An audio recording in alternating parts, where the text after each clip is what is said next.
Saya mengesyorkan supaya kerajaan panggil semua alim ulama yang ada di setiap penjuru Malaysia ini, daripada Perlis, Pantai Timur, Sabah, Sarawak tu, panggil semua ulama-ulama. Kita panggil Jabah Ulama, ketua-ketua ulama ni, dan juga aulia yang ada ini, kerajaan panggil mereka dan kerajaan minta buah fikiran daripada mereka. Mudah je tuan-tuan. Satu, kita panggil ulama yang alim. Yang kedua, kita panggil ulama yang pakar dalam mengenali penyakit dan cara untuk mengatasinya. Kita panggil ulama arif billah, ulama yang mengenal Allah, ulama yang mata hati mereka itu adalah disingkapkan tabir kerohanian oleh Allah. Mereka melihat setiap gerak-geri yang berlaku ni dengan pandangan mukasyafah. Kan? Antara mereka dan Allah tidak ada hijab. Kita panggil ulama ni. Ni panggil alamak. Ni panggil ular dalam semak. Kan? Jadi tak selesai masalah, tuan-tuan. Allahu Akbar. A'udzu billahi minasyaitonir rajim. Tuan-tuan hadirin yang dirahmati Allah, pada malam ini insya-Allah kita akan membicarakan satu tajuk, halangan menuju Allah. Belum kita mengetahui apa itu halangan menuju Allah, yang pertama kita perlu jelas. Kita perlu jelas dengan maksud dan tujuan sebenar hidup kita. Hadirin yang dirahmati Allah, maksud dan tujuan sebenar hidup kita adalah ditentukan oleh Allah Subhanahu Wa Taala dan Nabi kita Muhammad Sallallahu Alaihi Wasallam sendiri. Maksud sebenar tujuan hidup kita yang pertamanya ialah untuk kita beriman kepada Allah dan Rasulnya. Beriman dengan akidah Ahlussunnah wal Jamaah dan membuang semua akidah atau pemikiran yang bertentangan dengan Ahlussunnah wal Jamaah. Sebab tu banyak ayat-ayat yang kita jumpa dan teliti datang secara bergandengan. Ya ayyuhallazina amanu, wahai orang-orang yang beriman. Jadi perintah Allah Subhanahu Wa Taala diciptakan manusia ada motifnya. Motifnya ialah untuk kita beriman kepadanya. Sehingga ada sahabat Nabi sallallahu alaihi wasallam bertanya pada baginda sallallahu alaihi wasallam, "Ya Rasulullah, ayyul a'malil afdal?" Wahai Rasulullah, ayyul a'malil afdal? Wahai Rasulullah, apakah aktiviti hidup yang paling baik? Faqala an-nabiy sallallahu alaihi wasallam, aktiviti hidup yang paling baik ialah imanu billahi wa rasulih. Kamu beriman kepada Allah dan Rasulnya. Beriman kepada Allah dan Rasulnya. Menerusi hadis ini merupakan maksud sebenar kepada hidup kita. Jadi ingat tuan-tuan, saya berpesan pada diri saya dan tuan-tuan sekalian supaya sentiasa mengenal maksud sebenar hidup kita ialah untuk beriman kepada Allah dan Rasulnya. Apabila kita beriman pada Allah dan Rasulnya, yang merangkumi semua, iman pada Allah, pada malaikat, pada kitab, pada Rasul, pada qada dan qada, pada hari kiamat. Terangkum dalam hukum keimanan yang 6 perkara. Hadirin yang dikasihi sekalian, yang kedua, maksud dan tujuan sebenar hidup kita ialah untuk kita beribadat kepada Allah Subhanahu Wa Taala. Firman Allah Subhanahu Wa Taala, "Wa ma khalaqtul jinna wal insa illa liya'budun." Tidak aku ciptakan jin dan manusia kecuali untuk mengabdikan diri kepadaku, kepada Allah Subhanahu Wa Taala. Jadi Allah cipta kita ni bukan untuk makan, minum, tidur, kerja, main bola, jadi ahli politik, buat bangunan tinggi-tinggi, atau cari pingat emas Olimpik. Baliknya, maksud sebenar Allah ciptakan kita adalah untuk mengabdikan diri kepadanya, kepada Allah. Wa ma khalaqtul jinna wal insa illa liya'budun. Tidak aku ciptakan jin dan manusia melainkan untuk mengabdikan diri kepada Allah Subhanahu Wa Taala. Jadi kita flashback maksud dan tujuan sebenar hidup kita. Yang pertama, beriman pada Allah dan Rasulnya. Yang keduanya, maksud tujuan sebenar hidup kita ialah untuk mengabdikan diri kepada Allah Subhanahu Wa Taala.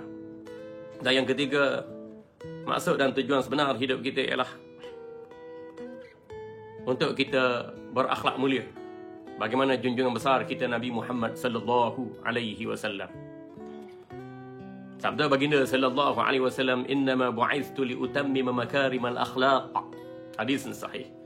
Hanya saja objektifku diutuskan adalah untuk menyempurnakan budi pekerti yang mulia. Jadi berdasarkan kepada pendahuluan ini, kita perlu sentiasa prihatin dan jelas bahawa maksud sebenar Allah menciptakan kita adalah untuk beriman kepadanya, untuk beribadah kepadanya, dan untuk memanifestasikan akhlak yang mulia dalam kehidupan kita. Tanpa tiga perkara ini, artinya seseorang manusia itu sudah menyeleweng daripada tujuan hidup yang sebenar. Na'udzubillahi min zalik.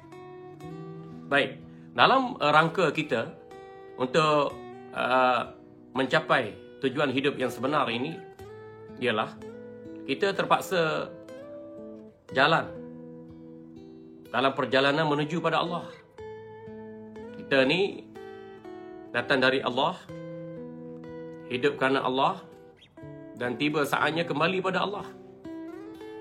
Sehubungan dengan itu, kita perlu sedar bahawa kita manusia, Melayu, Cina, India, Arab, Amerika, Afrika, Bangla, Nepal dan seumpamanya, perlu sentiasa sedar bahawa kita ini manusia perlu sentiasa berjalan menuju kepada Allah.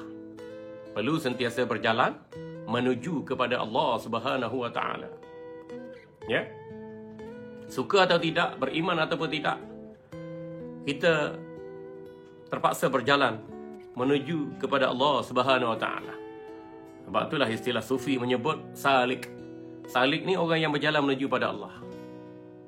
Sama ada dia seorang awam, ataupun orang abid, ataupun orang khawas, ataupun orang khawasul khawas, ataupun dia tidak beriman pada Allah, terpulanglah. Tapi walau macam mana hakikat kehidupan sekalipun, manusia naklah sentiasa berjalan menuju kepada Allah Subhanahu wa taala. Tuan-tuan hadirin yang dirahmati Allah, dalam perjalanan menuju kepada Allah Subhanahu wa taala ini, ada beberapa peringkat yang perlu kita lalui. Ya? Ada beberapa peringkat yang perlu dilalui. Iaitu ada 3 peringkat. Peringkat pertama, penyucian anggota badan. Peringkat kedua, penyucian akal fikiran. Dan peringkat ketiga ialah penyucian hati kita. Ya, kita perlu sedar bahawa dalam perjalanan menuju pada Allah ini, kita ada 3 peringkat. Yang pertama, peringkat penyucian anggota badan.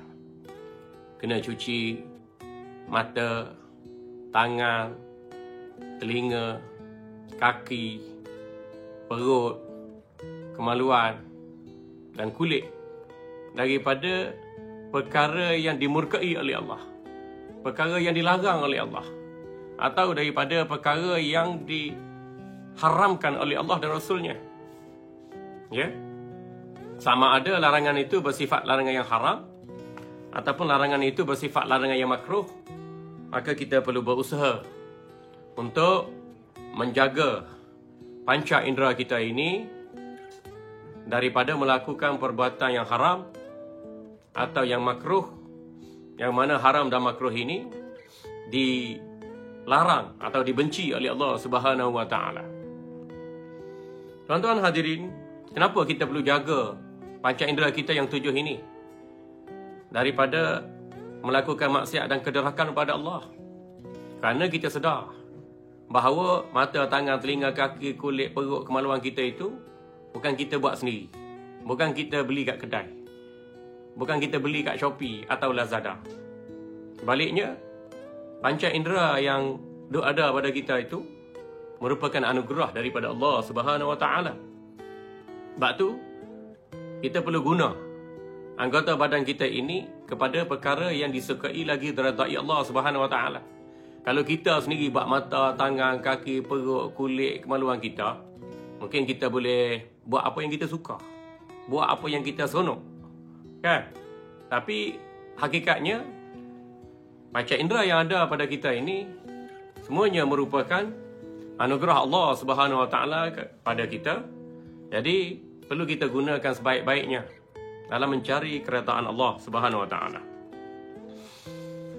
Tuan-tuan hadirin yang dirahmati Allah, bila kita gunakan panca indera kita untuk melakukan kebaikan, sama ada melibatkan perkara-perkara yang wajib ataupun sunat, dia dapat pahala.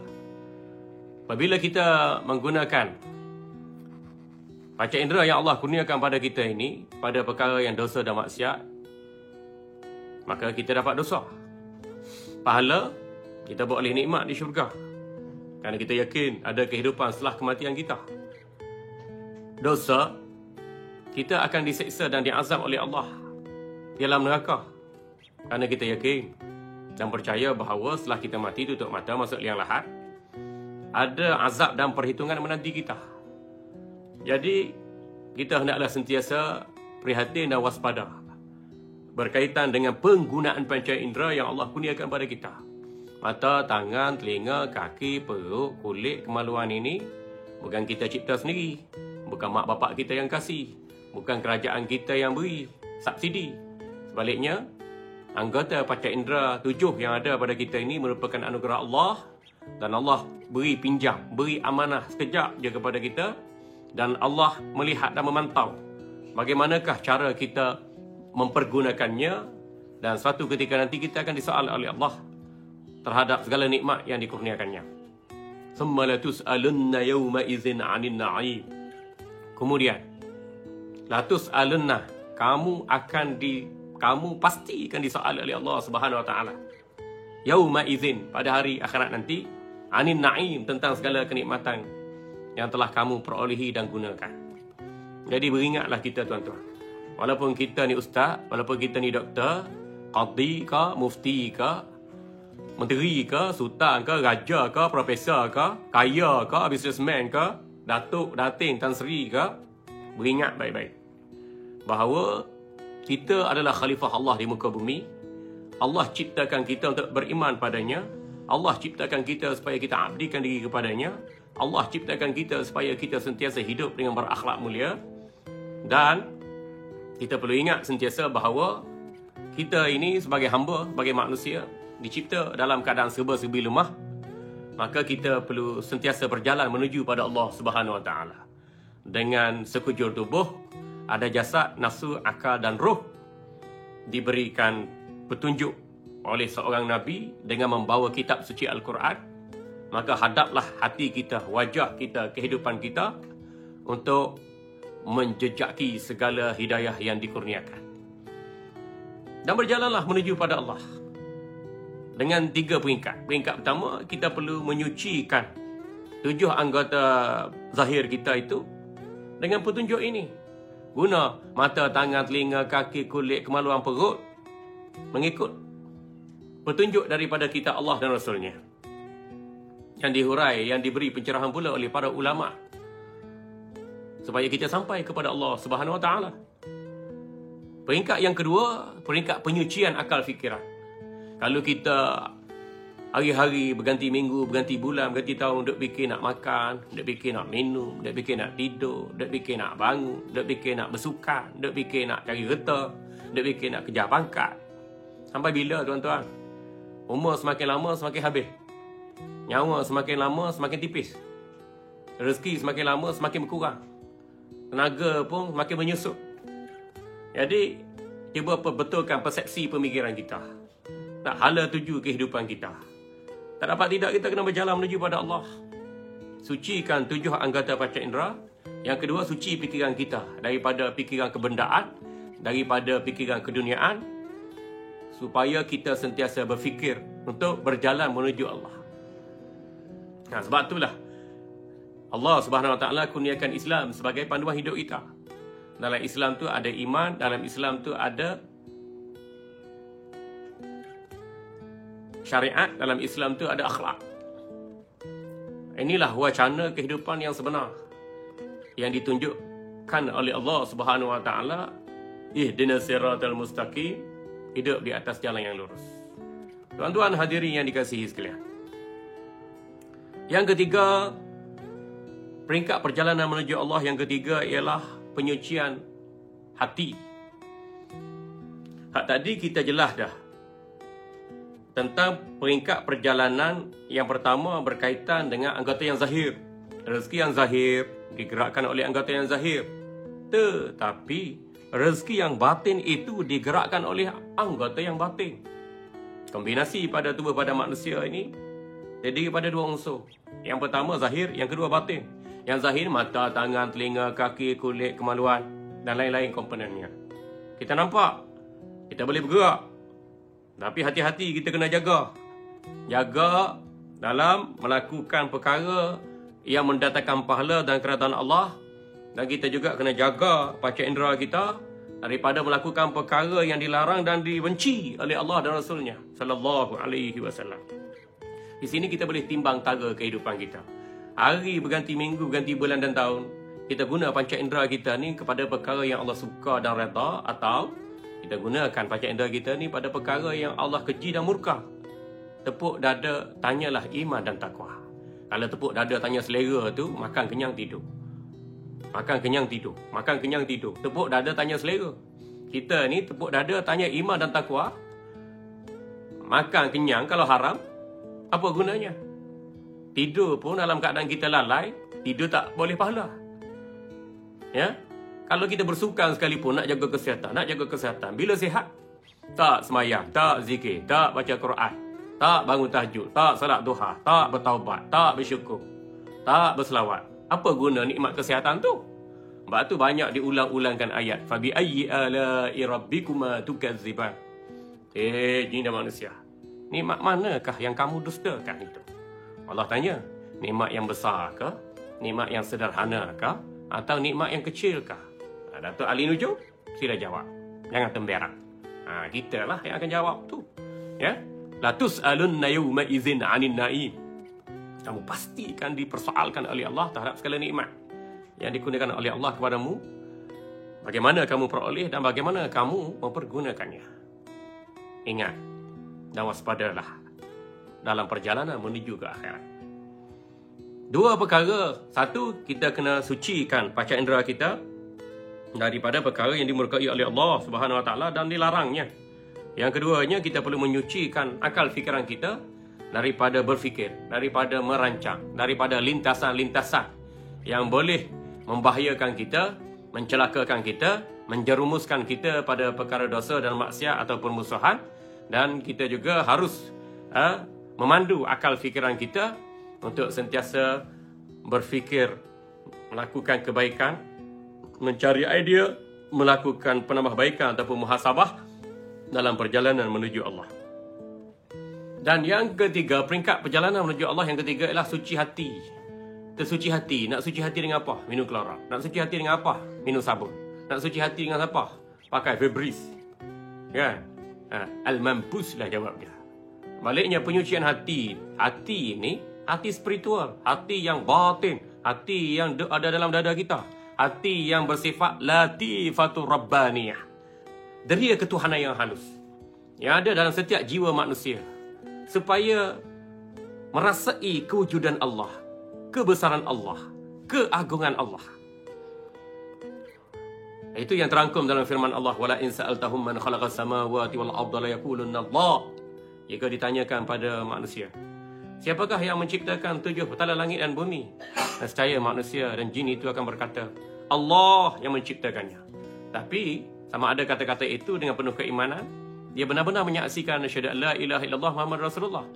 Ada juga kata-kata itu bersadurkan kepada kefasikan atau kemunafikan atau kekufuran. Mereka akui Allah yang mencipta langit dan bumi, tetapi mereka berpaling dari kebenaran. Fa'anna yufakun. Mereka berpaling. Mengapakah mereka berpaling dari kebenaran? Karena hati mereka kotor.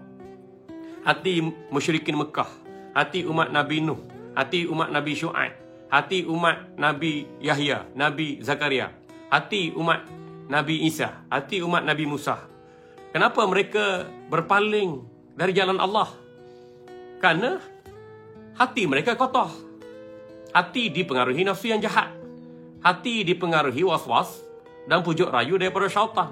Hati yang kotor mudah terpaut dengan keindahan dan kejelitaan dunia, yang menyebabkan mereka berpaling dari jalan Allah.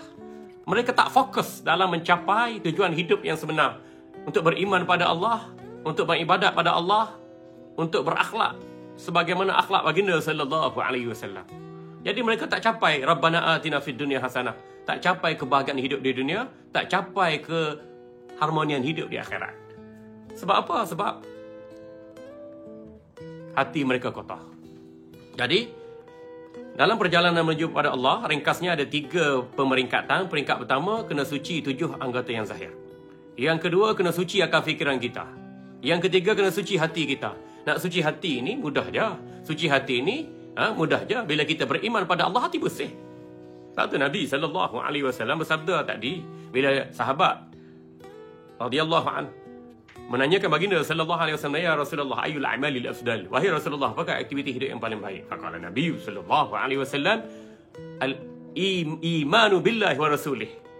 Aktiviti hidup yang paling baik, yang paling mulia, yang paling banyak pahala, yang paling besar ganjarannya di sisi Allah Subhanahu wa taala ialah kamu beriman pada Allah dan Rasulnya. Jadi, bila seseorang itu menyahut seruan Allah dan Rasulnya, hati bersih. Hati bersih.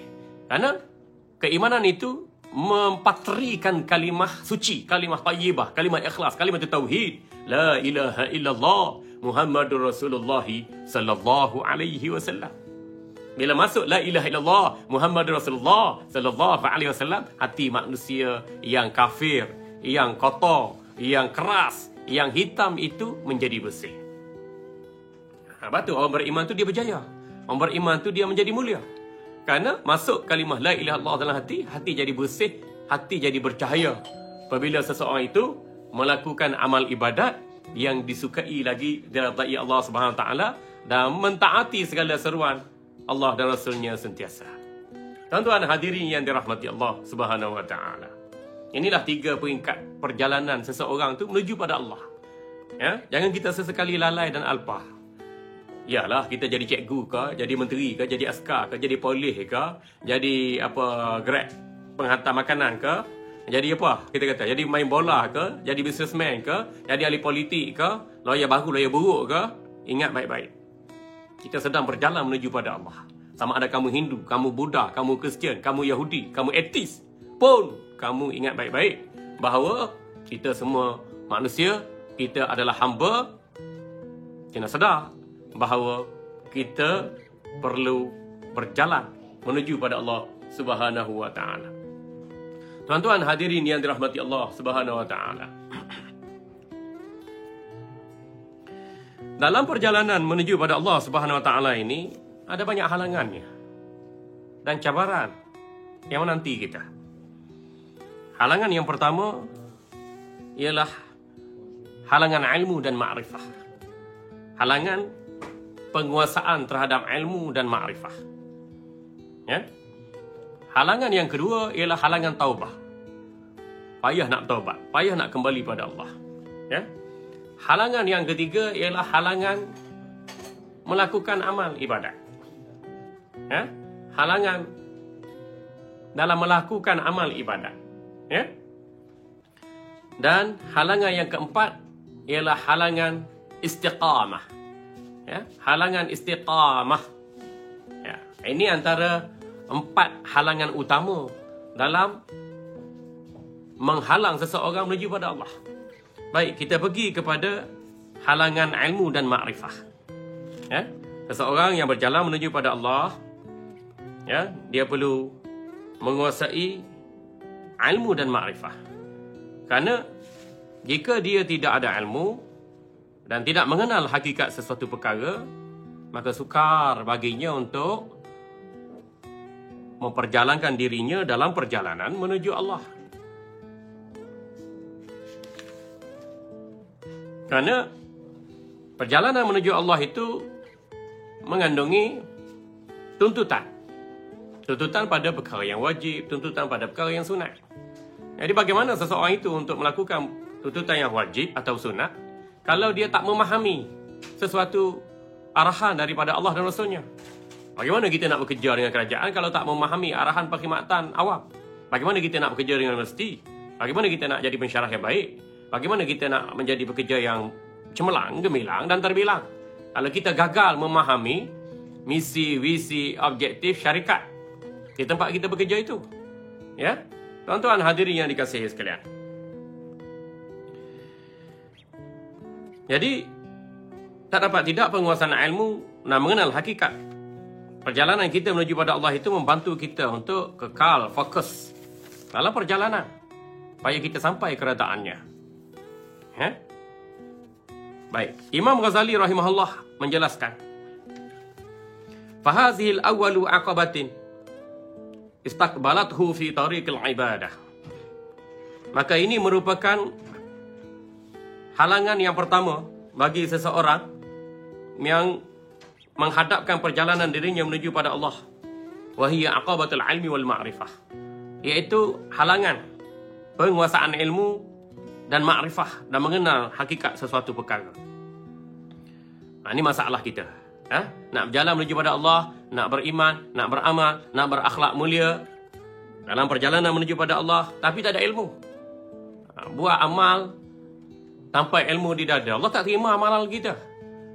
Imam Ibn Ruslan menyebutkan, فَكُلُّ مَنْ بِغَيْرَ عَلْمِ يَعْمَلُ أَعْمَالُهُ مَرْدُودَةٌ لَا تُقْبَلُ وَاللَّهُ أَرْجُمَنَّ بِالْإِخْلَاصِ لِكَيْ يَكُونَ مُجِيبَ الْخَلَاصِ. Barang sesiapa yang beramal dengan ilmu, maka Allah Subhanahu Wa Taala tidak menerima amal ibadat yang dilakukannya. Nak solat tanpa ilmu fiqh, nak puasa, nak haji, nak umrah, nak wakaf tanpa ilmu, macam mana kita nak melakukan amalan berkenaan? Kerana amal ibadat ada dua, satu ibadat yang khusus, satu ibadat yang umum. Ibadat yang khusus ini ada rukunnya, ada syarat sahnya, ada syarat wajibnya, ada sahnya, ada batalnya.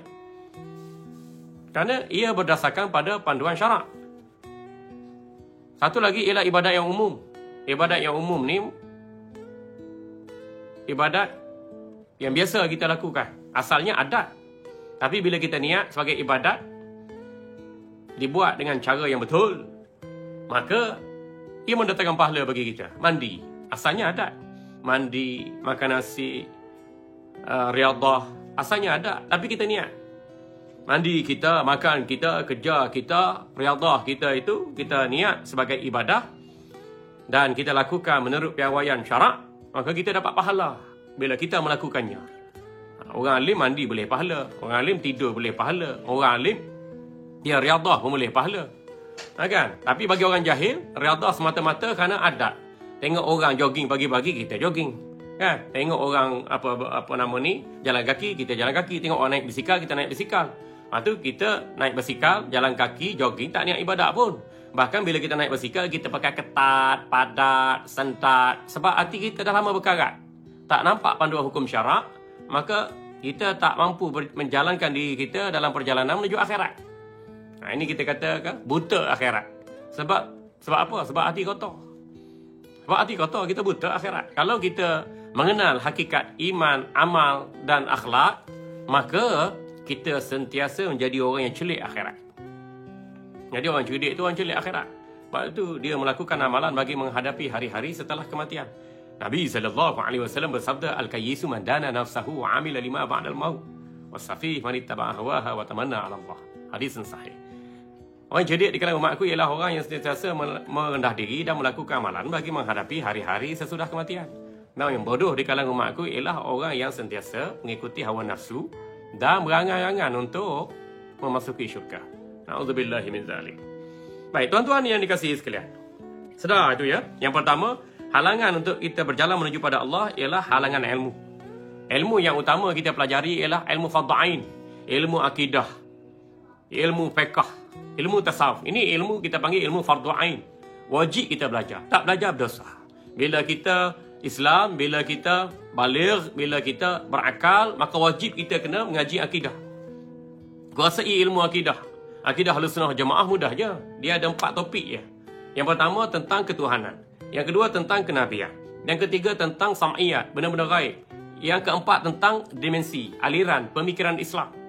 Jadi bila kita mengaji benda ni, insya-Allah pemahaman kita, pendirian kita sentiasa di atas jalan yang lurus.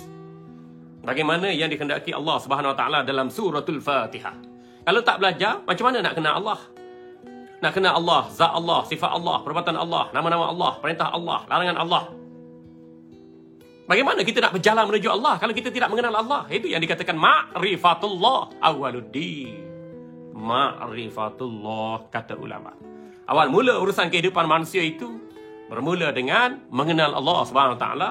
Itu bila kita beriman la ilaha illallah fa'lam annahu la ilaha illallah, katailah bahawa manusia dan jin bahawa la ilaha illallah, tiada Tuhan yang wujud melainkan Allah, tiada Tuhan yang sebenarnya disembah melainkan Allah, tiada Tuhan yang menjadi objektif segala makhluk yang hidup melainkan Allah. Kita kenal Allah. Jadi kalau tak belajar dan tak menguasai ilmu akidah, bagaimana kita nak mengenali Allah? Bagaimana kita nak melakukan perbuatan yang disukai lagi diridai Allah? Bagaimana kita nak menjauhi diri kita daripada segala yang dilarang dan diharamkan oleh Allah? Bagaimana kita nak menetapkan perjalanan kita menuju pada Allah? Ini nak kena kita tanya diri kita.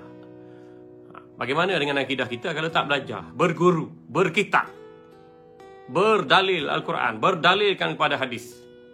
Macam mana tuan-tuan? Cuba kita tengok, renung apa yang ada pada kita. Daripada kecil belajar engineer, belajar elektrika, belajar bab bangunan, belajar bahasa, belajar accounting, belajar perubatan, tapi tak guna jika kita tidak mempelajari ilmu akidah bagi memantapkan pegangan keimanan kita, kerana itulah tujuan hidup kita yang sebenarnya, beriman kepada Allah Subhanahu Wa Taala. Baik, tuan-tuan yang dikasihi sekalian, ilmu yang utama untuk kita kuasai ialah ilmu akidah. Akidah kita hendaklah akidah Ahlus Sunnah wal Jamaah.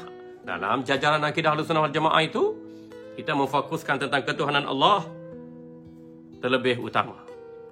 Allah ada zat Allah tak sama, tak serupa, tak sebandingan dengan makhluk. Makhluk juga tak sama, tak serupa, sebandingan dengan Allah Subhanahu Wa Taala. Dan kita tak perlu fikir tentang hakikat zat, kerana Allah menyuruh kita untuk berfikir kepada setiap kejadian makhluk. Inna fi khalqis samawati wal ardi wa ikhtilafil laili wan nahar la ayatin li ulil albab. الذين يذكرون الله قياما وقعودا وعلى جنوبهم ويتفكرون في خلق السماوات والأرض ربنا ما خلقت هذا باطلا سبحانك فقنا عذاب النار.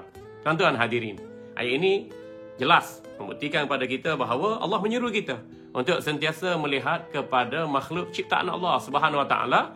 Kita lihat pada khalqis samawati wal ard, ciptaan langit dan bumi, dan apa yang ada di antara keduanya. Kita lihat pada diri kita sendiri. Maka terpatrilah dalam hati kita, fikiran kita, satu kepercayaan tentang kewujudan, kebesaran dan keagungan Allah. Inilah yang ditekankan dalam akidah Ahlus Sunnah wal Jamaah. Maka mudahlah untuk kita mengenali segala titah perintah Allah dan menjauhi larangannya. Maka ia akan memberi momentum juga kepada kita untuk sentiasa iltizam dengan apa-apa yang disukai lagi diridai Allah dan menjadikan kita hamba yang berjalan menuju keredaannya sentiasa. Yang kedua tuan-tuan, dalam jajaran akidah Ahlus Sunnah wal Jamaah, kita beriman kepada Nabi sallallahu alaihi wasallam. Imanu billahi wa rasulih, beriman pada Nabi sallallahu alaihi wasallam. Kita kenal Nabi kita sallallahu alaihi wasallam, namanya Muhammad ataupun Ahmad, atau ada gelarannya Sirajul Munir, cahaya pelita yang menerangi, kan? Abul Qasim, kan? Bapa Qasim kita katakan, kerana ada anaknya yang bernama Qasim, ya? Aba Zahra, kerana dinisbahkan kepada ayah kepada Fatimah Zahra binti Rasulullah sallallahu alaihi wasallam, puteri kesayangan baginda sallallahu alaihi wasallam, ya? Begitulah seterusnya nama-nama baginda yang mulia. Jadi bila kita beriman pada Allah dan Rasul, maka kita kenal siapa Nabi kita, identitinya atau biografinya. Bacalah kitab Syama'il Muhammadiyah. Di situ dijelaskan tentang biografi baginda sallallahu alaihi wasallam, daripada namanya, gelarannya, kenderaannya, isterinya, anaknya, cucunya, kulitnya, matanya, pakaiannya, perjuangannya, jelas di situ disebutkan. Dan hadis-hadis tentang biografi baginda sallallahu alaihi wasallam ini lebih banyak dimuatkan oleh Qadhi Iyad dalam kitabnya Syifa bi Ta'rif Huquqi Nabiyina Muhammadin sallallahu alaihi wasallam itu, ya. Kita baca kitab-kitab ni kerana kitab-kitab ni menghidangkan tentang identiti atau biografi Nabi sallallahu alaihi wasallam. Apabila kita beriman pada Allah dan Rasulnya, maka kita menggerakkan hati sanubari kita untuk mengenali Nabi sallallahu alaihi wasallam, menyintai Nabi sallallahu alaihi wasallam. Maka itulah hakikat perjalanan menuju pada Allah. Tuan-tuan hadirin yang dikasihi sekalian, kita perlu mengenal Nabi kita Muhammad sallallahu alaihi wasallam secara umum, secara detail pun boleh. Lebih baik kita kenal Nabi sallallahu alaihi wasallam secara detail. supaya setiap perkataan, perbuatan, perlakuan, pengiktirafan Nabi SAW itu bernadi dalam setiap perbuatan hidup kita. Baik, tuan-tuan hadirin yang dirahmati Allah. Bila kita benar-benar kita kenal Nabi SAW, kita tak terjebak dengan ajaran sesat. Ada orang mengaku dia ni Imam Mahdi. Ada orang mengaku dia ni sebagai pemuda Bani Tamim. Ada orang mengaku dia ni sebagai bertemu dengan Nabi SAW, atau yaqazah dengan Nabi SAW, atau Nabi SAW melaporkan setiap peristiwa yang berlaku di alam ini kepadanya, macam-macam. Kan? Lepas tu bila kita tahu tentang wujudnya ajaran sesat perjalanan mimpi yang terakhir PMYT itu yang dibawa oleh Masyitah Abdul Jalal, maka kita secara automatik tahu bahawasanya ini ajaran sesat kerana dia membawa doktrin yang berbeza dan bertentangan dengan Ahlussunnah wal Jamaah. Maka kita buat report polis yang alhamdulillah hampir 10 dekat report polis kita buat dan rancangkan itu, dan akhirnya membuahkan hasil bagi membolehkan pihak berkuasa menangkap dan mendakwa pemimpin ajaran sesat berkenaan, alhamdulillah. Dan kerja membenteras ajaran sesat ini adalah kerja yang mulia. Bagaimana sabda Nabi SAW, man ahya sunnati inda fasadi ummati falahu ajru mi'ati syahidin. Barang sesiapa yang menghidupkan sunnahku di saat rosaknya umatku, maka dia akan diberi ganjaran 100 orang mati syahid. Alhamdulillah. Kita tak kira orang buat ajaran salah, dia Wahabi ke, dia Syiah ke, dia liberal ke, dia buat ajaran-ajaran sesat yang mengarut, yang menyeleweng, bertentangan dengan akidah Ahlussunnah wal Jamaah. Kita lawan habis-habisan. Bukan kerana orang tu tak ikut kita, tak join persatuan kita, atau tak puji kita, atau tak jadi pengikut kita, tak bagi duit kat kita, tak. Tapi kerana mereka bawa ajaran yang sesat, yang menyeleweng dan bertentangan dengan Ahlussunnah wal Jamaah, maka akidah umat ini patut dipelihara dan dijaga dengan sebaik-baiknya supaya umat tidak menyeleweng dari landasan yang benar. Tuan-tuan hadirin yang dirahmati Allah, bila kita kenal Nabi SAW juga, ia membantu kita untuk sentiasa beriltizam dengan sunnah Nabi SAW. Apa yang Nabi buat itu kita buat, apa yang Nabi sebut itu kita sebut, apa yang Nabi syorkan itu yang kita utamakan. Dan manifestasi kemanisan iman itu tercapai dengan kita mengutamakan dan menyintai Nabi SAW berbanding manusia yang lain. Hatta kecintaan dan kesayangan pada Nabi SAW itu melebihi daripada ketaatan terhadap ibu bapa, melebihi daripada ketaatan kepada seorang suami. Kalau orang tanya, Ustaz, suami saya paksa saya pergi cucuk vaksin, kan? Suami saya paksa saya untuk cucuk vaksin, kan? Apa nak buat? Kita jawablah, cucuk vaksin itu haruslah, kan? Harus. Maka sesuatu yang harus tu ada pilihan, sama ada kita nak cucuk atau tak nak cucuk, kan? Ataupun kalau satu pihak katakan kita katakan ada raksasa dari planet Marikh datang ke bumi, paksa kita cucuk vaksin. Bervaksinlah kamu. Dia paksa kita. Dan suami kita kata tak boleh, jangan. Jangan pergi cucuk vaksin. Kan? Mana nak ikut? Kita nak ikut perintah raksasa dari planet Marikh untuk cucuk vaksin ke? Atau kita nak taat suami kita? Maka jawabnya wajib mentaati suami daripada mentaati perintah raksasa dari planet Marikh. Ya? Waktu kita nak faham sesuatu perkara itu wajib, harus, sunat, makruh, haram tu, mana dalilnya? Ya, mana dalilnya? Mana nasnya? Jadi kalau sesuatu yang haram tu ada dalil yang jelas. Sesuatu yang wajib tu ada dalil yang jelas. Sebab benda yang wajib kita buat boleh pahala. Benda yang haram kita buat boleh dosa. Mesti ada dalil yang qat'i daripada Al-Quran, hadis, ijma' dan qiyas. Kalau sesuatu yang harus tu ada pilihan. Kita ada pilihan lah. Sama ada kita nak buat ataupun tidak buat.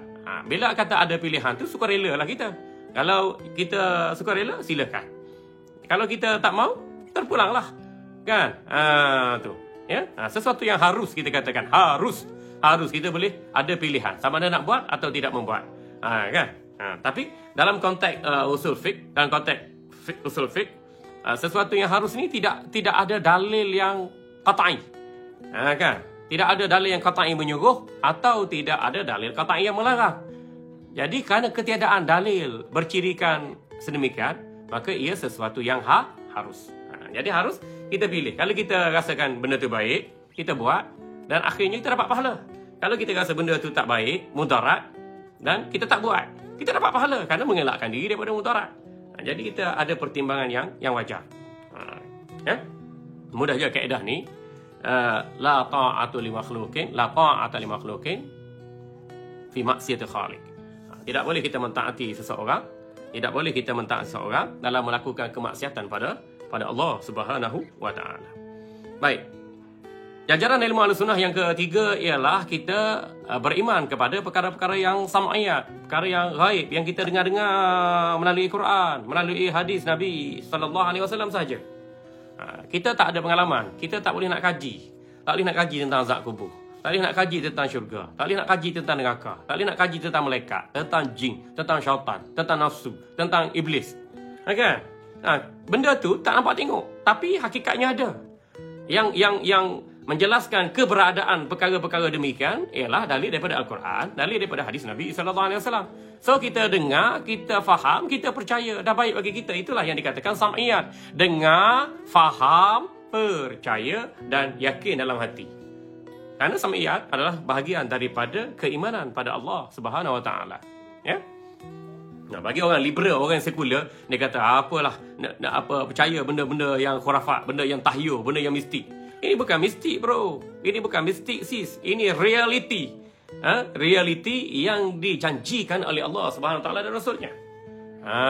Tak percaya, mati sekali, nanti baru tahu hakikatnya. Ada orang masuk jin, orang masuk atu, kena sihir, kena saka, kena tu, kena ni, gangguan, berbagai makhluk halus, kan? Kita boleh tengok ada perubahan normal tak normal yang berlaku padanya. Benda ni pun dah boleh kita agak keberadaannya. Apatah lagi tentang azab kubur, tentang titian siratal mustaqim, tentang nikmat syurga, tentang azab neraka, tentang kewujudan malaikat, tentang kewujudan iblis, tentang kewujudan lain-lain makhluk di alam gaib. Ya. Jadi kita dengar, yakin, faham dan percaya, itu lebih baik bagi kita. Bukan semua sesuatu itu perlu dibuktikan secara zahir, ya. Baik. Tuan-tuan hadirin yang dirahmati Allah, dalam jajaran ilmu Ahlussunnah wal Jamaah juga kita perlu tahu dan sedar tentang aliran pemikiran benar dan aliran pemikiran yang salah. Aliran pemikiran benar hanya terdapat pada ajaran Ahlussunnah wal Jamaah sahaja, bagaimana yang dipelopori oleh majoriti ulama Asy'ariyah dan Maturidiyah. Sama ada dalam akidah ataupun dalam fiqh yang terrajui oleh ulama mazhab, ataupun dalam disiplin ilmu akhlak, ilmu suluk, ilmu tasawuf, dalam perjalanan menuju pada Allah, dibimbing oleh para ulama, para sufi, para wali yang muktabar, ya. Alhamdulillah. Jadi kalau kita mempelajari ilmu Ahlussunnah wal Jamaah, menguasai ilmu Ahlussunnah wal Jamaah, kita dapat menimbang tara mana yang benar dan mana yang menyeleweng. Jadi kita boleh pelihara akidah kita, fahaman kita, perbuatan kita, akhlak kita, supaya tidak melampau, tidak ekstrim dan tidak bersifat militan. Alhamdulillah, inilah ihdinas siratal mustaqim yang dimaksudkan oleh Allah sebagai satu perjalanan hidup yang berada di jalan yang benar. Tuan-tuan hadirin yang dirahmati Allah. Jadi, bila kita menguasai disiplin ilmu akidah tadi, dan perjalanan kita menuju pada Allah adalah jelas. Satu. Yang keduanya, kita perlu menguasai disiplin ilmu fiqh. Kan? Kita belajar fiqh ni, kita belajar fiqh mazhab Syafi'i, dan kita juga belajar fiqh mazhab Hanafi, Hambali, Maliki dan lain-lain untuk membuat perbandingan. Andai kata tidak ada sesuatu pendapat yang muktamad dalam mazhab Syafi'i, kita boleh merujuk pada pandangan kedua mazhab Syafi'i, pandangan ketiga dalam mazhab Syafi'i. Kalau pandangan ketiga, keempat, kelima dalam mazhab Syafi'i itu dilihat tidak sesuai dengan faktor contemporary, maka kita boleh merujuk kepada pandangan mazhab yang lain seperti Hanafi, Maliki, Hambali. Ya, ini masih lagi berada dalam jajaran mazhab muktabar mengikut epistemologi ilmu Ahlussunnah wal Jamaah, ya. Baik, bila kita menguasai disiplin ilmu fiqh ni berdasarkan ulama Ahlussunnah wal Jamaah, maka mereka menjamin kefahaman dan amalan yang kita lakukan. Kan? Kerana apa yang kita lakukan itu berada di atas paksi yang disepakati oleh para ulama. Ulama salaf, ulama khalaf, ulama terdahulu, ulama kini dan ulama akan datang pun pegang wahana dan wacana serta metodologi yang sama. Kerana perjalanan manusia menuju pada Allah itu adalah satu wadah yang sama saja. Kita satu Quran, satu Nabi, satu kiblat, satu syurga, satu neraka. Jangan duk fikir kita satu Malaysia je, kan? Kita sekarang duk bangga kita satu Malaysia. Datang Covid, jam semua. Kan? Sekarang 19, 20, 21 ribu kes. Kan? Masuk fasa kedua. Bila masuk fasa kedua ni, sekatan jalan raya dah tak ada, bebas ke sana ke sini, ke sana kini, maka berlaku apa penyebaran wabak COVID juga. Kan? Walaupun kita declare fasa kedua, tapi bila sekatan jalan raya sudah tidak ada, kita memberi ruang dan peluang kepada masyarakat untuk bergerak sini sana, melaku penyebaran COVID secara pantas. Terutamanya muncul pula varian yang lebih berbahaya. Ya? Ni bahaya ni tuan-tuan. Kita kata je fasa 1, fasa 2, tapi hakikatnya angka jangkitan COVID dan kesannya masih lagi belum reda. Secara mendadak. Kan? 19, 20, 21, 22, 19, 20, 21, 22. Masih lagi banyak tuan-tuan yang main-main benda ni. Kan? Bila kita lihat acuh tak acuh. Kan? Kita sepatutnya bentuk satu tim. Pembangkang dan kerajaan bentuk satu tim yang kuat untuk menentang COVID. Kan? Tapi tim kita ni ada manager. Kita tak suka manager, kita tukar manager. Ambil manager baru. Tapi player-player dalam tim kita, player yang sama juga. Kan? Kita menggunakan kaedah yang sama. Macam mana nak menang tuan-tuan? Nak melawan COVID, macam mana nak menang? Guna player yang sama, hanya tukar jurulatih saja. Macam mana nak menang bola? Kita kata guna player yang sama, taktik yang sama, hanya tukar jurulatih sahaja. Lu fikirlah sendiri tuan-tuan, macam mana nak menang lawan COVID? Kan, apatah lagi COVID ni musuh tersembunyi. Kan, COVID ni makhluk daripada Allah Subhanahu Wa Taala, tapi kita ini nak lawan COVID bermusuh, berbalah dengan Allah Subhanahu Wa Taala. Pergi tutup masjid. Nak lawan COVID? Pergi tutup masjid. Lawak tuan-tuan. Boleh masuk Maharaja lawak. Kan? Lawak mega, lawak keda. Lawak lah. Kan? COVID ni makhluk daripada Allah. Allah beri penyakit. Allah beri kesembuhan. Yuhyi wa yumiit. Allah yang menghidup dan mematikan. Tapi kita nak lawan COVID, pergi tutup masjid. Tutup masjid itu menunjukkan perbalahan kita dengan Allah. Kan? Viral pula dekat Masjid Putra. Kan?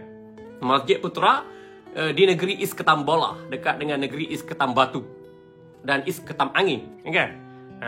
Viral. Bila marhin nak masuk masjid, tak bagi. Kata kena daftar lah, quorum dah cukup lah apa semua. Tiba-tiba datang VIP, boleh pula masuk. VIP tu daftar ke tak daftar ke, ikut kuota ke, Allahu'alam lah. Tapi gitulah lumrah hidup manusia di dunia sekarang ni, antara dua darjat. Memang tuan-tuan, siapa-siapa pun suka orang senang, orang kaya, orang mewah, orang kenamaan, senang. Kalau marhin macam kita ni tuan-tuan, susah lah sikit. Itulah adat kehidupan manusia sekarang. Bila orang tak boleh, susah kita nak lawan COVID dan kita bermusuh dengan Allah. Kita layan tetamu Allah tu, kita layan hamba Allah tu seperti anjing kurang. Bagaimana kita nak menang lawan COVID tuan-tuan? Allahu Akbar. Baliknya nak lawan COVID ni kembali pada Allah. Kembali pada Allah. Allah Tuhan COVID, Allah pencipta COVID. Kembali pada Allah. Baru betul cara dia. Kan? Saya mengesyorkan supaya kerajaan panggil semua alim ulama' yang ada di setiap penjuru Malaysia ini. Daripada Perlis, Pantai Timur, Sabah, Sarawak tu. Panggil semua ulama'-ulama'. Kita panggil jabah ulama', ketua-ketua ulama' ni. Dan juga awliya yang ada ini. Kerajaan panggil mereka. Dan kerajaan minta buah fikiran daripada mereka. Mudah je tuan-tuan. Satu, kita panggil ulama' yang alim. Yang kedua, kita panggil ulama' yang pakar dalam mengenali penyakit dan cara untuk mengatasinya. Kita panggil ulama' arif billah. Ulama' yang mengenal Allah. Ulama' yang mata hati mereka itu adalah disingkapkan tabir kerohanian oleh Allah. Mereka melihat setiap gerak-geri yang berlaku ni dengan pandangan mukasyafah. Kan? Antara mereka dan Allah tidak ada hijab. Kita panggil ulama' ni. Ni panggil alama'. Ni panggil ular dalam semak. Kan? Jadi tak selesai masalah tuan-tuan. Allahu Akbar. Panggil ulama' al-arif billah dengan nasihat mereka. Minta bimbingan mereka, buah fikiran mereka. Dan kita adaptasi kemahiran mereka agar mereka boleh jaga setiap penjuru negara kita ini, atas bawah kiri kanan depan belakang udara tanah air api angin, daripada segala penyakit. Hancurkan semua kuman COVID dan Malaysia bebas apabila ulama' arif billah datang membantu kita, kerana makam kehampiran mereka kepada Allah berbeza jauh dengan keadaan kita tuan-tuan. Allahu Akbar. Tapi oleh kerana kita ni nak lawan musuh Allah, kita kata nak lawan makhluk Allah, bermusuh dengan Allah. Mana boleh, mana selesai masalah. Baik. Ni selesai bab menguasai disiplin ilmu akidah Ahlussunnah wal Jamaah. Yang kedua, kita menguasai disiplin ilmu fiqh. Kita tahu mana halal, mana haram, mana haruh, mana sunat, mana makruh. Dengan mazhab kita ni sejumlah ulama yang ramai, juta-juta ulama bawa metodologi ni, bawa kaedah ni, bawa prinsip ni, bawa pendapat ni, bawa dalil ni. Kan? Tapi hari ni kita tak nak ikut ulama, kita nak ikut mazhab-mazhab ni, kita nak ikut diri kita sendiri. Benarnya kita ikut nafsu kita yang jahat, akal kita yang sempit, hati kita yang kotor. Kan? Kita syok sendiri je. Sebab tu kita tak rasa kemanisan dalam melakukan ibadat. Ya? Kita banyak rasa kemanisan dalam TO, dalam Nescafe, dalam Holik, dalam teh tarik madu, tuan-tuan. Kan? Tu kita rasa sedap, rasa manis, rasa seronok. Tapi di manakah keseronokannya bila kita melakukan ibadat? Kita solat, kita puasa sunat, kita zikir, kita wirid, kita selawat, kita qiyamul lail, kita duha, kita solat sunat isyraq, kita solat sunat rawatib qabliyah, ba'diyah. Mana kemanisan itu? Rasailah. Kita tak boleh tipu diri kita sendiri, tuan-tuan. Tuan-tuan hadirin yang dirahmati Allah. Setelah kita menguasai disiplin ilmu fiqh, kita tahu dah hukum hakam satu perkara, kita boleh jaga diri kita dalam perjalanan menuju pada Allah. Kalau tak tahu tu, terjebak tu. Boleh tak? Kan? Makan ke, minum ke, tidur ke, halal ke, haram ke, apa semua. Allahu Akbar. Cuba perhatikanlah, tuan-tuan. Beras, nasi, gula, garam, ikan yang kita duduk simpan dalam peti ais kat rumah kita tu, hasilnya halal ke haram? Buat kita fikir. Kan? Kalau kita mati malam ni esok boleh masuk syurga ke masuk neraka? Cuba kita fikir. Takut COVID. Hak lebih takutnya pada Allah pencipta COVID. Takut COVID mati, tapi lepas mati tu hidup balik pula. Hidup balik di alam barzah itu, COVID dah tak ada dah situ.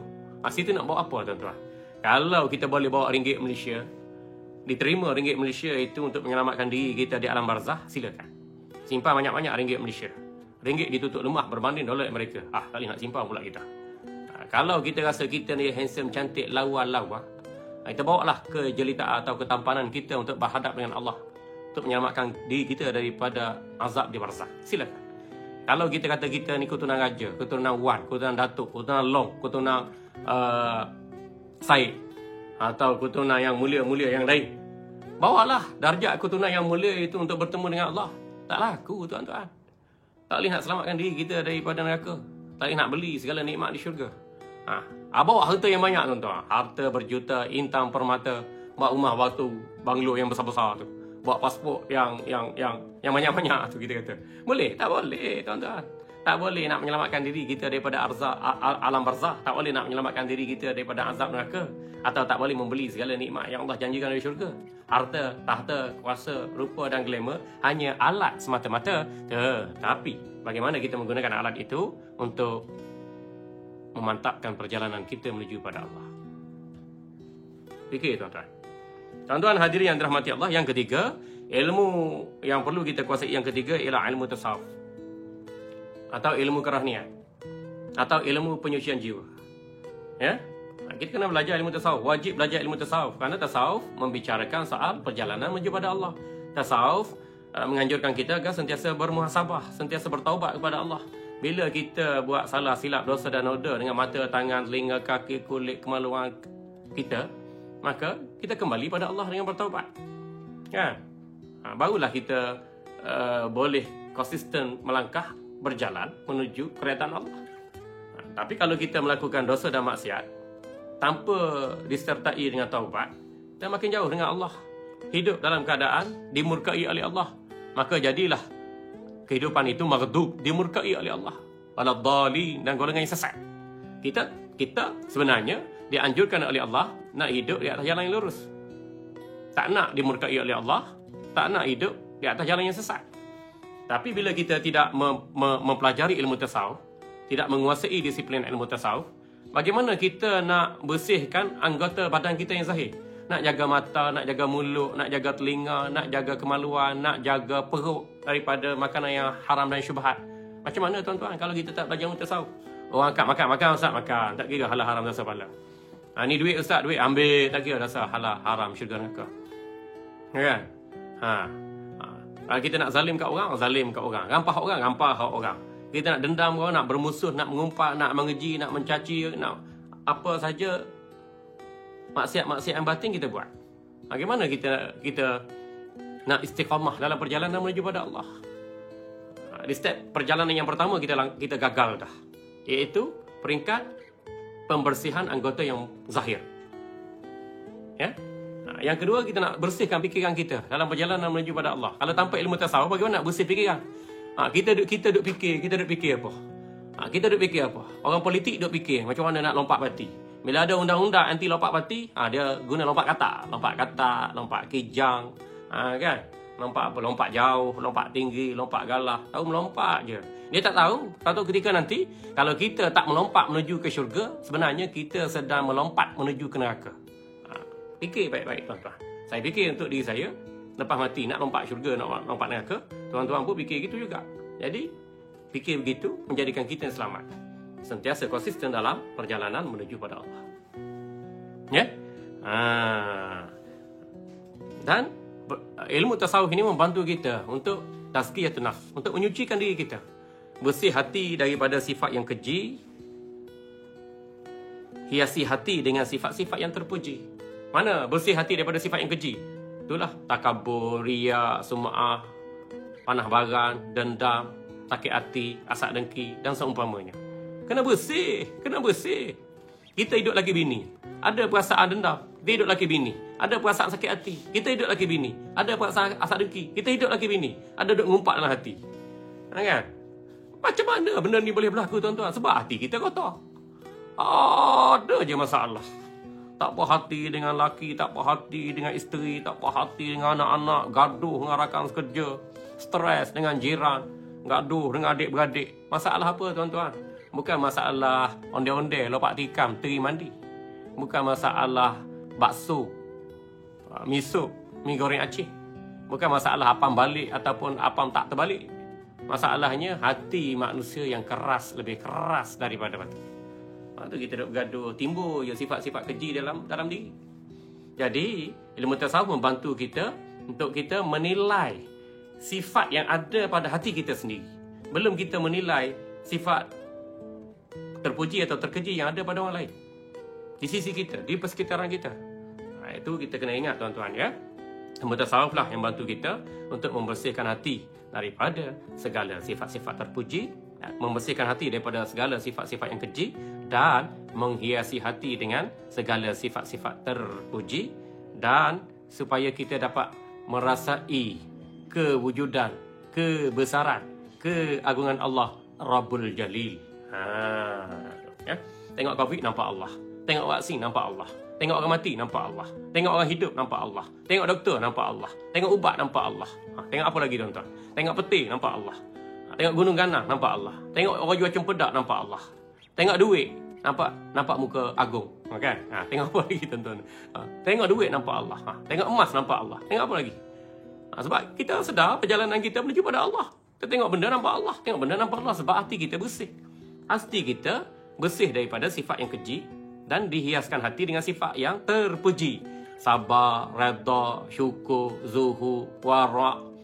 Kan? Dan hati itu mudah untuk zikrullah. Rasa seronok melakukan ibadat. Tu. Inilah hasil daripada penguasaan dan pengamalan ilmu tasawuf. Hati itu mudah jinak dengan ibadat. Rasa seronok dengan ibadat.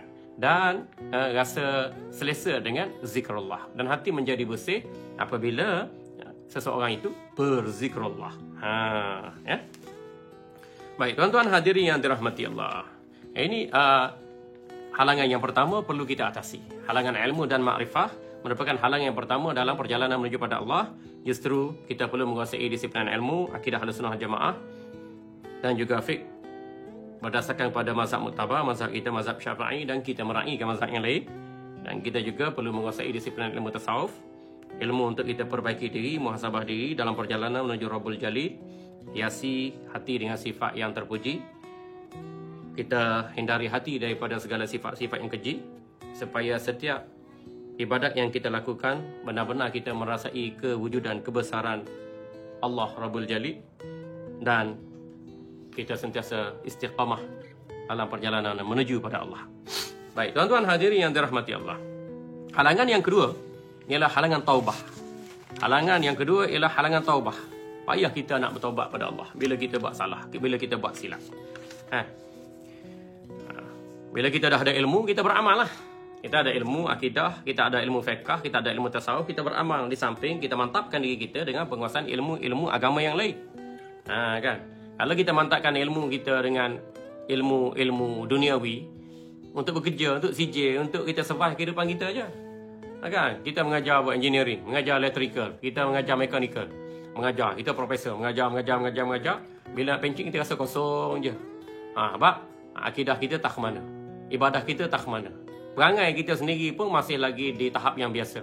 Daripada umur kita 18 tahun, kita mudah panah barang, kita dendam, sakit hati, asak dengki, tamak haloba.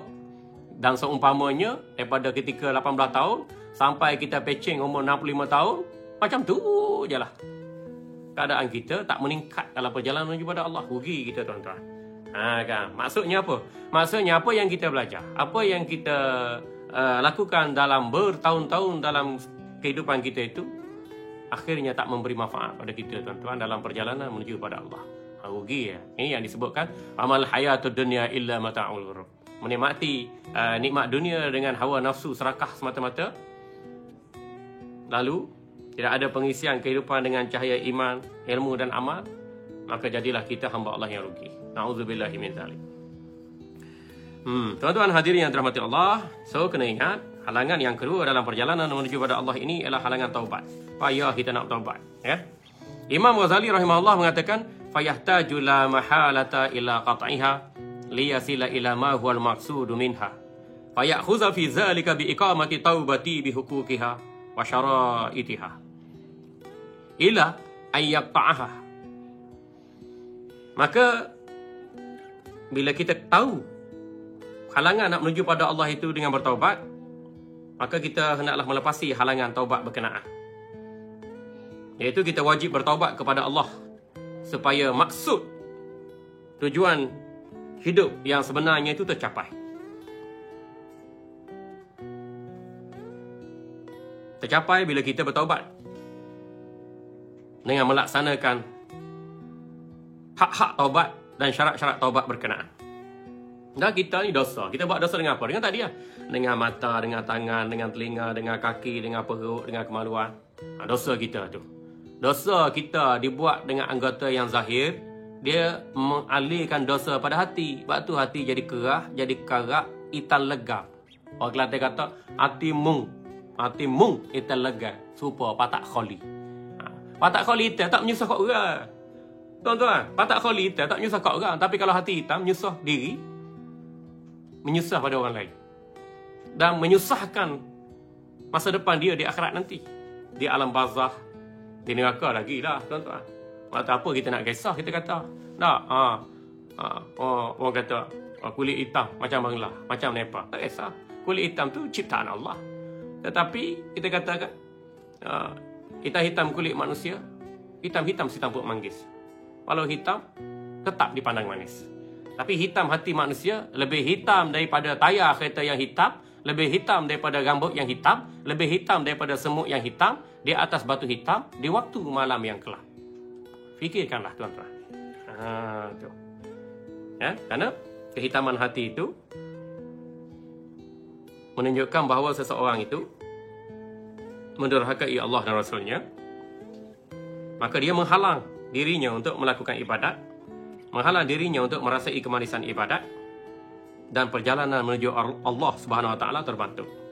Justru dia perlu bertaubat dengan melaksanakan hak-hak taubat dan syarat-syarat taubat supaya dia dapat melepasi halangan dosa dan maksiat berkenaan. Falamma an hasalat lahu taubatu sadiqatu wa faragha min hazihi al-aqabati janna ila al-ibadati liyakhudha fiha fanazara fa iza jawlahu awaiku mahdikatun bih. Imam Ghazali rahimahullah berkata, bila mana seseorang itu berjaya melakukan taubat kepada Allah secara benar dengan haknya, dengan syarat-syaratnya, wa faragha min hazihi al-aqabah, dan dia berjaya menghadapi halangan ni, dia ada dosa, ada maksiat, dia boleh bertaubat. Dia berjaya dah satu step. Kan? Dia tahu dia jahil, maka dia mengaji jadi alim. Dia tahu dia malas, maka dia beramal. Dia tahu hati dia kotor, maka dia cari guru, cari kitab, mengaji ilmu tasawuf untuk membersihkan hatinya. Dia tahu dia berdosa, maka dia bertaubat pada Allah Subhanahu Wa Taala dengan melaksanakan hak dan syarat-syarat taubat itu. Jadi dia dapat melepasi halangan taubat tadi. Ada orang payah nak bertaubat ni, payah. Lepas tu dia minum arak. Bila isteri beletak, bila suami marah, dia berhenti kejap. Lepas tu dia buat balik. Macam kita isap okok. Ustaz ramai isap okok. Tok guru pun ramai isap okok. Walaupun okok difatwakan haram. Bila isap okok, mak marah, ayah marah, adik-beradik marah, isteri marah, berhenti kejap.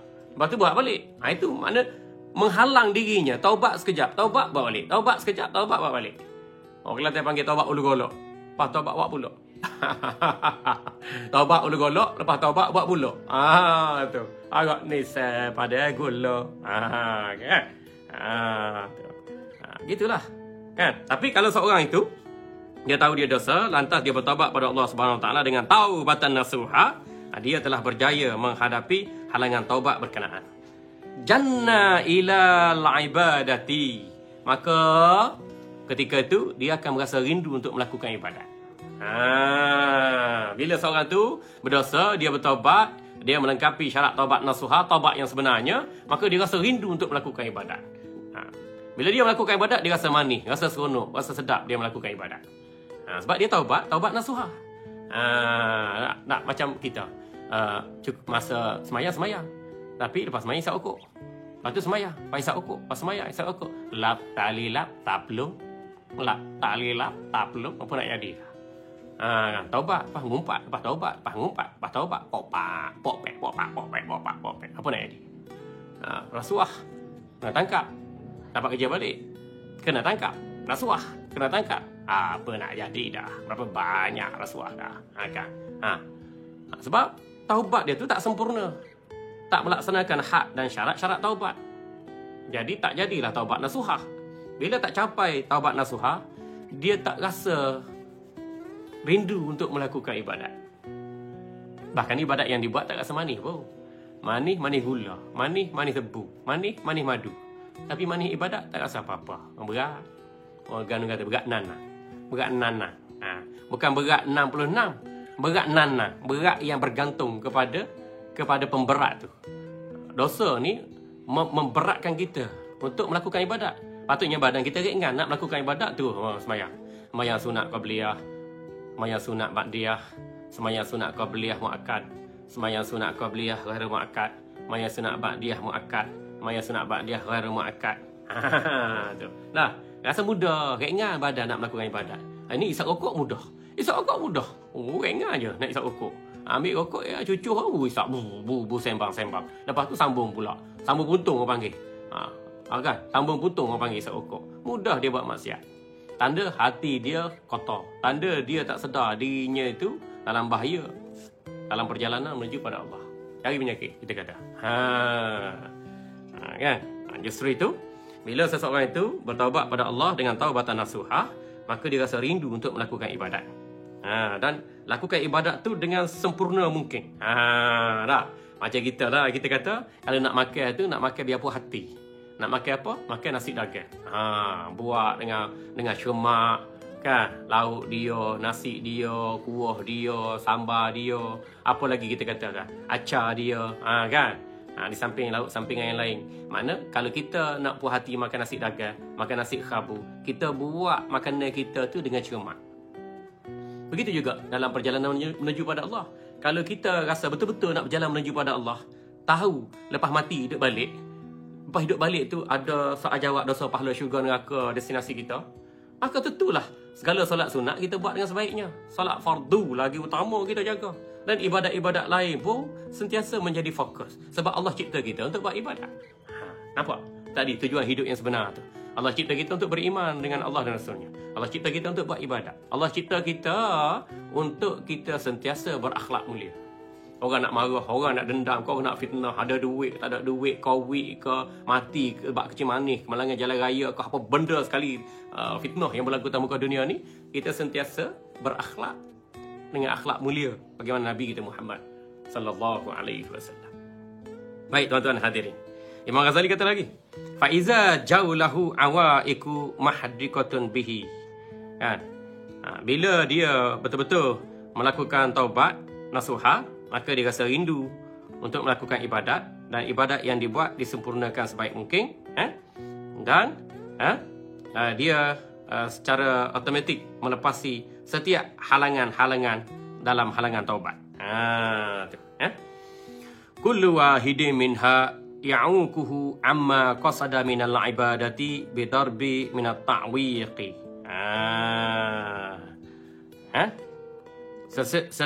Setiap satu perkara yang dia lakukan itu bagi mengatasi halangan dalam ibadat, dalam taubat, dia atasi halangan berkenaan tu dengan baik sehingga dia berjaya melakukan ibadat dengan sebaik mungkin, dan dapat merasai kemanisan ibadat.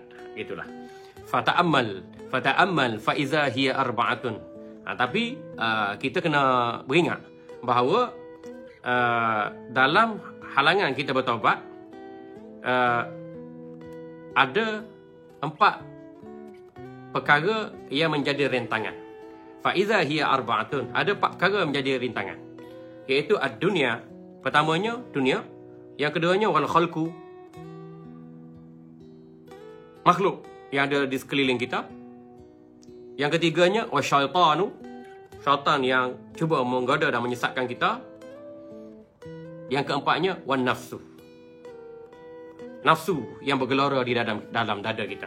Dia kata kita kena sedar, walaupun kita dapat melepasi halangan dalam melakukan taubat nasuha pada Allah, lepas halangan taubat tu kita berjaya dengan taubat nasuha, ada lagi halangan yang merintangi kita tu untuk perjalanan menuju pada Allah, iaitu halangan duniawi.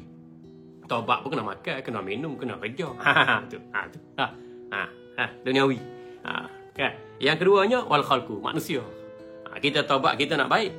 Ada bini tak baik, bini baik, lelaki tak baik. Bini baik, lelaki baik, anak tak baik. Anak baik, menantu tak baik, menantu baik, hantu yang tak baik. Contohnya gitulah. Manusia di sekitar kita itu. Bukan kita saja nak taubat nasuha. Manusia di sekitar kita tu, kalau tak bertaubat, dia menjadi cabaran bagi kita. Kerana kata-kata mereka, perbuatan mereka, pergaulan mereka akan mempengaruhi kita. So, kalau kita ni konsisten dalam perjalanan menuju pada Allah, kita tak peduli semua tu. Demo nak buat maksiat, buat maksiat lah. Kawal perjalanan menuju pada Allah. Demo nak apa? Demo nak main bola 3 jam, nak main futsal 4 jam, nak main badminton 5 jam, main golf 6 jam. Kan? Demo tak semayah, demo pakai ketat, pakai sendak, tak tutup aurat. Kan?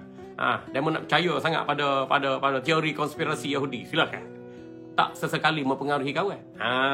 Tu dia. Sebab kita konsisten dalam perjalanan menuju pada Allah. Tak mudah terpengaruhi oleh manusia yang ada di sekitar kita tu. Yang ketiga wasyaitanu, syaitan. Kita buat ibadat, dia kacau. Kita tak buat ibadat, dia melalaikan kita lagi. Nak tengok TV lama-lama, kita katakan main Facebook, Twitter, Instagram lama-lama, baca Quran 5 minit panas dah, nyetok angin dah.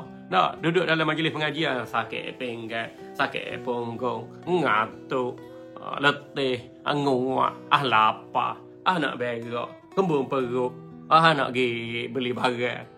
Kan, macam-macam halangnya tu. Kan? Syaitan ni dia goda, tak payahlah buat ibadat. Ya, tak payah buat ibadat. Mu masuk syurga dah. Tak payah buat ibadat. Mu lepas dah daripada neraka. Tetap goda kita mu kelah, mu ustaz, mu hafiz Quran, mu mufti, mu kelah, mu hebat. Mu terror, mu ganah. Ramai murid-murid mu, ramai orang like mu. Mu glamour. Mu apa lagi? Saya tak ada jet kita. Jet ke cocoh ke penaik ke rembah ke lagi lah bahasa tu.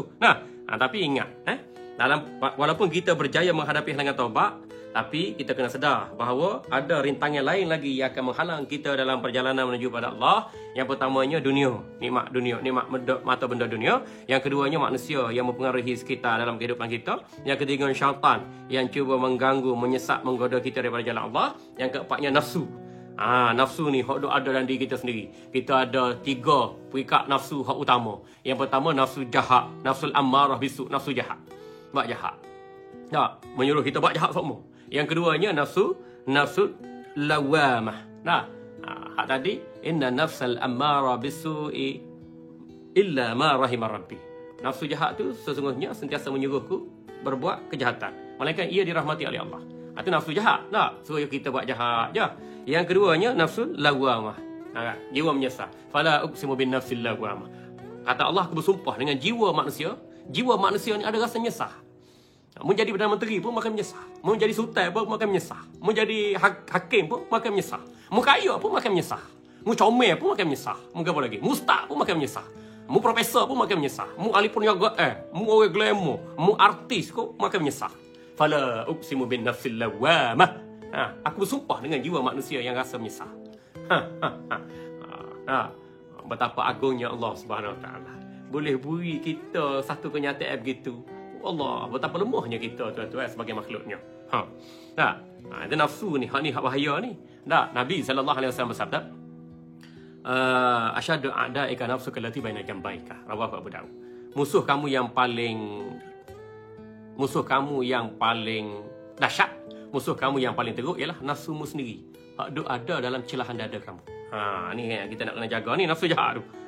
Lepas tu nafsu yang menyesal. Yang ketiganya, ya ayyatuhan nafsul mutmainnah irja'i ila rabbiki radiyatan mardiyah.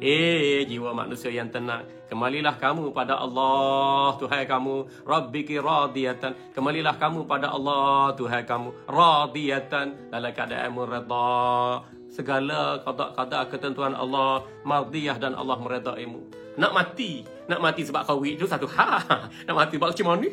Darah tinggi, buah pinggir tak berfungsi, jatuh sombak, jatuh bocor, jatuh lemah, mati aksiden, mati tak kubur.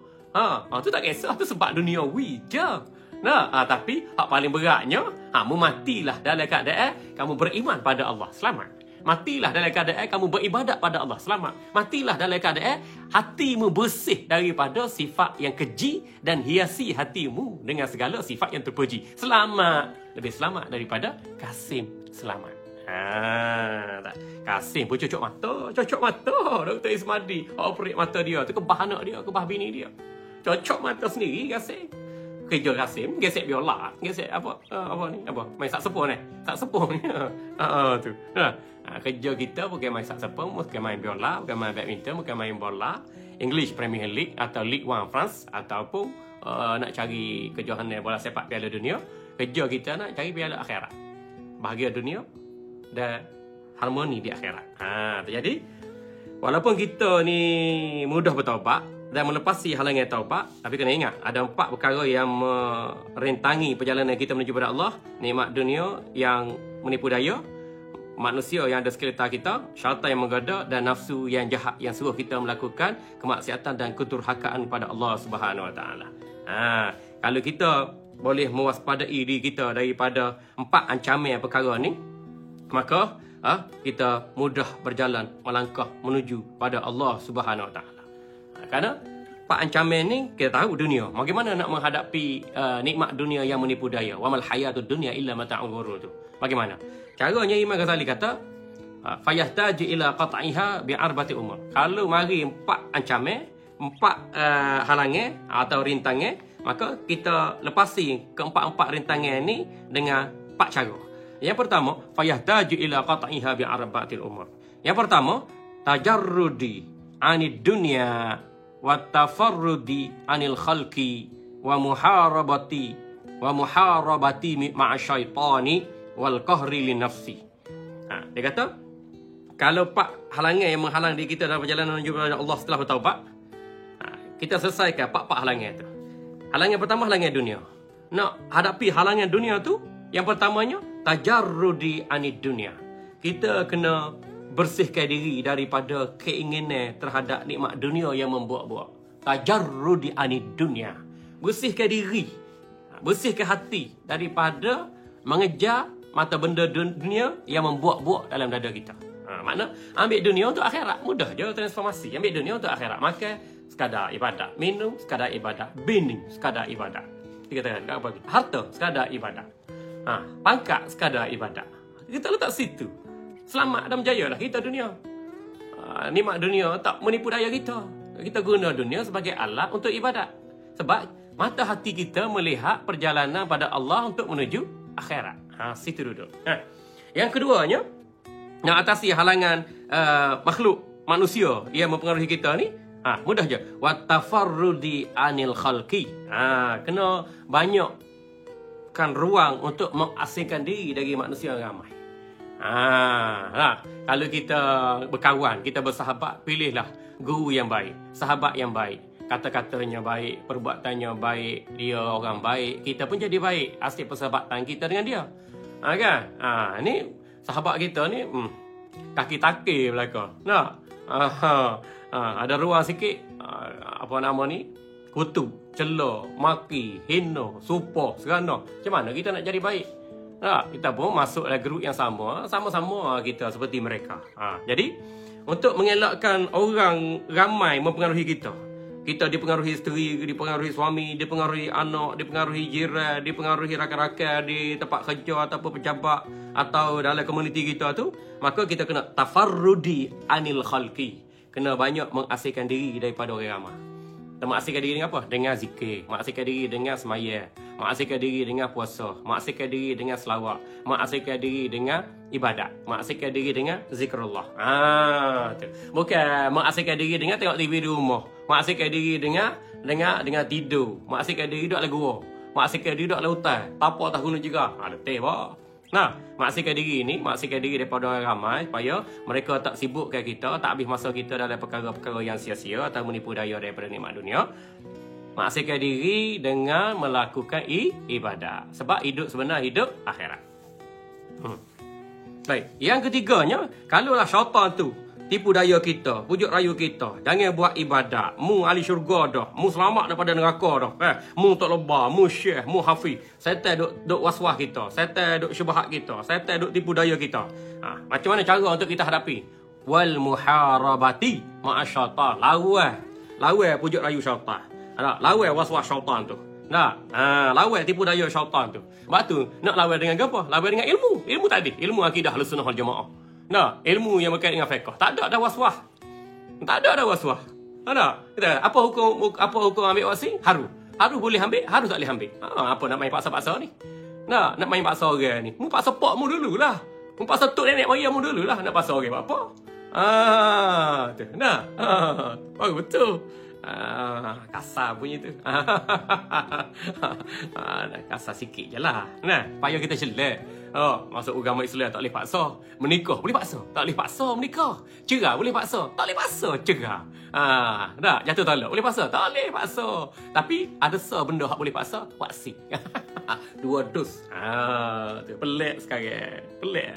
Okay. Kita keluar daripada gagasan atau gerombolan manusia yang pelik sebab kita nak ukuh qalbi dalam perjalanan menuju pada Allah.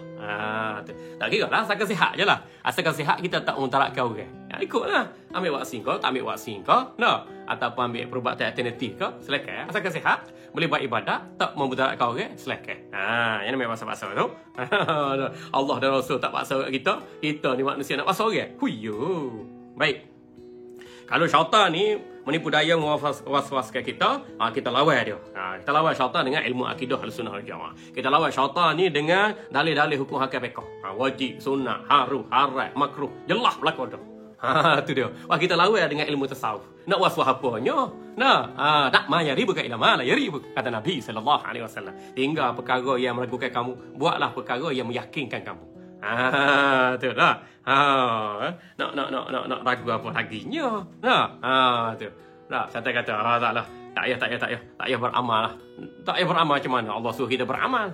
Qul i'malu fasayarallahu amalakum wa rasuluhu wal mu'minun. Beramallah kamu. Beramal ibadatlah kamu. Mamak minah Daud Sulaiman Espiah gayah Yusuf.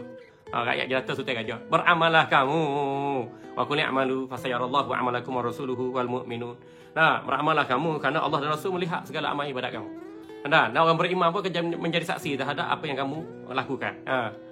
Summa turadduna ila alimil ghaibi syahadah. Ingat molek sikit. Kemudian kamu akan dikembalikan kepada Allah. Allah yang alimul ghaibi syahadah, yang Maha mengetahui segala benda yang gaib lagi nyata. Dah. Allah Maha mengetahui segala perkara benda yang gaib lagi nyata. Alimul ghaibi syahadah. Fayunabbi'ukum bima kuntum ta'malun. Allah akan beritahu kembali apa yang telah kamu lakukan waktu hidup di dunia dulu. Ingat molek sikit. Ni kita kata nak berjalan menuju pada Allah ni. Kita sedar. Inilah hakikatnya dalam firman Allah Subhanahu Wa Taala, dan seyogianya menjadi panduan dan pedoman untuk kita. Baik, kalau yang keempat, kalau kita ni menghadapi cabaran hawa nafsu yang keempat, kita kena wal qahri lin nafsi. Kena lawan hawa nafsu. Ikut nafsu malas semaya, malas puasa, malas zikir, malas wirid, malas selawat, malas sedekah, malas nak pergi masjid, malas nak pergi surau, malas nak mengaji Quran, malas belaka. Kalau ada perasaan gitu, kita sedar bahawa kita sedang diserang nafsu ammarah bisu, nafsu yang jahat. Jadi kena lawan nafsu jahat tu. Kan Quran sebut ada nafsu yang jahat tu. Nafsu jahat tak nampak tapi ada celah dada kita sendiri. Nafsu jahat tu. Satu, nak buat ibadat. Macam-macam halangnya. Nafsu jahat tu. Yang keduanya, bila nak buat benda baik. Nak sedekah, nak tolong orang, nak beri salah. Okay? Kita rasa payah nak buat benda baik. Tu nafsu yang jahat tu. Kita sedang dikuasai nafsu yang jahat. Maka kita istighfar lah saat tu. Selawat lah saat tu. Ambil air semaya saat tu. Ingat mati saat tu. Ingat akhirat saat tu. Baca Quran lah saat tu. Gitu cara nak pujuk hati kita bila hati itu dikuasai nafsu yang jahat. Kita kena lawan nafsu yang jahat tu. Supaya reda nafsu yang jahat, timbul nafsu menyesal. Menyesal tak semaya, menyesal tak berzikir, menyesal tak sedekah pagi tadi, menyesal tak wirid, menyesal tak baca Quran, menyesal tak tolong orang tu, menyesal tak ucapkan perkataan yang baik, menyesal tak senyum. Sebab apa hak kita sesali itu merupakan kita gagal buat kebaikan. Bila timbul perasaan menyesal, bila menyesal tu, bila kita buat kebaikan, rasa manis dengan kebaikan, menikmati kebaikan, ketika itu kita berada pada stesen nafsu mutmainnah, jiwa tenang. Buat baik rasa seronok, itu jiwa tenang. Buat baik rasa seronok, boleh sembahyang seronoknya, boleh baca Quran seronok, boleh sedekah, boleh zikir, boleh wirid, boleh selawat. Boleh tolong orang Islam kita tolong, orang kafir kita tolong. Rasa seronok, itu nafsul mutmainnah. Tu. Jadi kalau kita menghadapi rintangan hawa nafsu, maka kita perlu menentang hawa nafsu yang jahat tu supaya stesen hawa nafsu kita tu berubah daripada jahat pada menyesal, daripada menyesal konsisten untuk melakukan kebaikan hingga kita sampai dalam perjalanan menuju pada Allah Subhanahu Wa Taala. Tuan-tuan, dah panjang lebar dah siaran kita pada malam ni. Alhamdulillah tuan-tuan.